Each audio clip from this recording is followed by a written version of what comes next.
नमस्कार दोस्तों, आप देख रहे हैं गामा डिफेंस, जहां हम आपको भारत और दुनिया की सबसे बड़ी रक्षा से जुड़ी खबरें देते हैं। तो दोस्तों, एक बहुत बड़ी अपडेट सामने आई है। भारत सरकार ने 2025 को रक्षा सुधारों का वर्ष घोषित किया है। इसका मतलब है कि आने वाले समय में हमारी सेना और भी ज़्यादा ताकतवर और आधुनिक होने वाली है। क्या भारत जल्द ही आत्मनिर्भर रक्षा उद्योग में दुनिया की टॉप लिस्ट में शामिल होने जा रहा है? क्या भारतीय सेना को मिलेंगे नए और एडवांस हथियार? क्या हमारी सैन्य रणनीतियां अब और भी आधुनिक हो जाएंगी? चलिए, इन सभी सवालों के जवाब इस वीडियो में आपको मिलेंगे, तो इसे अंत तक ज़रूर देखें। अब सबसे बड़ा सवाल उठता है कि आखिर भारत को इतने बड़े रक्षा सुधारों की ज़रूरत क्यों पड़ी? दोस्तों, हम सभी जानते हैं कि चीन और पाकिस्तान लगातार हमारी सीमाओं पर तनाव बढ़ाने की कोशिश कर रहे हैं। ऐसे में भारतीय सेनाओं को मॉडर्न टेक्नोलॉजी से लैस करना बेहद ज़रूरी हो गया है। आज के युद्ध सिर्फ बंदूकों और टैंकों से नहीं लड़े जाते, बल्कि साइबर वॉरफेयर, स्पेस डिफेंस और ड्रोन टेक्नोलॉजी जैसी नई रणनीतियां भी उतनी ही महत्वपूर्ण हो चुकी हैं। ऐसे में भारतीय सेना को जल्द से जल्द नए हथियार और संसाधन उपलब्ध कराना बहुत जरूरी है। यही वजह है कि सरकार रक्षा खरीद और स्वदेशी उत्पादन को लेकर बड़े कदम उठा रही है। अब सवाल आता है कि आखिर ये सुधार होंगे क्या और इनका असर भारतीय सेना पर कैसा पड़ेगा? तो दोस्तों, भारत सरकार ने 2025 में रक्षा क्षेत्र में 5 बड़े सुधारों की घोषणा की है। चलिए एक एक करके समझते हैं।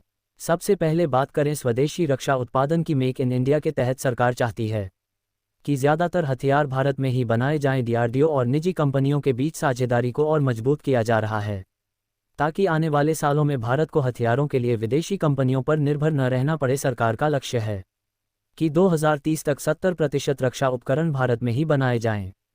दूसरा बड़ा सुधार है थिएटर कमांड सिस्टम, यानी भारतीय थलसेना, वायुसेना और नौसेना को एक साथ मिलाकर एक इंटीग्रेटेड कमांड सिस्टम बनाया जाएगा। इससे हमारी सेनाओं की ऑपरेशन प्लानिंग और अटैक करने की क्षमता कई गुना बढ़ जाएगी। अमेरिका और चीन पहले ही इस रणनीति को अपना चुके हैं और अब भारत भी इसमें कदम बढ़ा रहा है। अब बात करते हैं नए हथियारों और मिसाइल सिस्टम की। भारत फिलहाल अग्नि 6 ICBM और हाइपरसोनिक मिसाइलों पर तेजी से काम कर रहा है।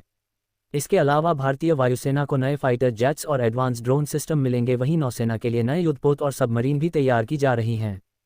चौथा बड़ा सुधार है रक्षा निर्यात को बढ़ावा देना। भारत ने पहले ही ब्रह्मोस मिसाइल, आकाश एयर डिफेंस सिस्टम और पिनाका रॉकेट लॉन्चर का निर्यात शुरू कर दिया है।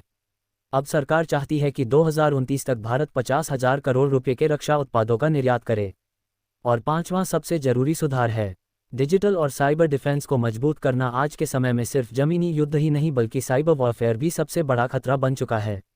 इसलिए सरकार अब आर्टिफिशियल इंटेलिजेंस और साइबर सिक्योरिटी को भारतीय सेना का हिस्सा बनाने जा रही है। अब दोस्तों, सवाल उठता है कि इन सुधारों से भारत को क्या फ़ायदा होगा? तो इसका जवाब बहुत सीधा है। भारत की सैन्य ताकत कई गुना बढ़ जाएगी। इससे न सिर्फ चीन और पाकिस्तान को कड़ा संदेश मिलेगा, बल्कि भारत की कूटनीतिक ताकत भी बढ़ेगी। रक्षा उत्पादन में आत्मनिर्भरता से देश की अर्थव्यवस्था को भी बड़ा फायदा होगा और हमारी सेनाओं को हथियारों की खरीद के लिए विदेशी कंपनियों पर निर्भर नहीं रहना पड़ेगा। अब सबसे अहम सवाल, ये सुधार कब तक लागू होंगे? तो थिएटर कमांड सिस्टम 2026 तक पूरी तरह लागू हो जाएगा।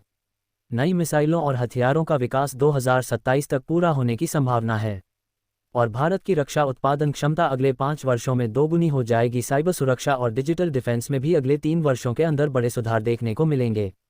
तो दोस्तों, 2025 को रक्षा सुधारों का वर्ष घोषित करने से भारत की सैन्य नीति में बहुत बड़ा बदलाव आने वाला है। हमारी सेना पहले से कहीं ज़्यादा आधुनिक और मजबूत हो जाएगी। स्वदेशी रक्षा उत्पादन को बढ़ावा मिलेगा और भारत की रक्षा तैयारियां नए स्तर पर पहुंच जाएंगी। अगर आपको यह वीडियो पसंद आया हो तो इसे लाइक करें, शेयर करें और हमारे चैनल गामा डिफेंस को सब्सक्राइब करना न भूलें। जल्दी मिलते हैं एक और नई और एक्सक्लूसिव रक्षा खबर के साथ। धन्यवाद।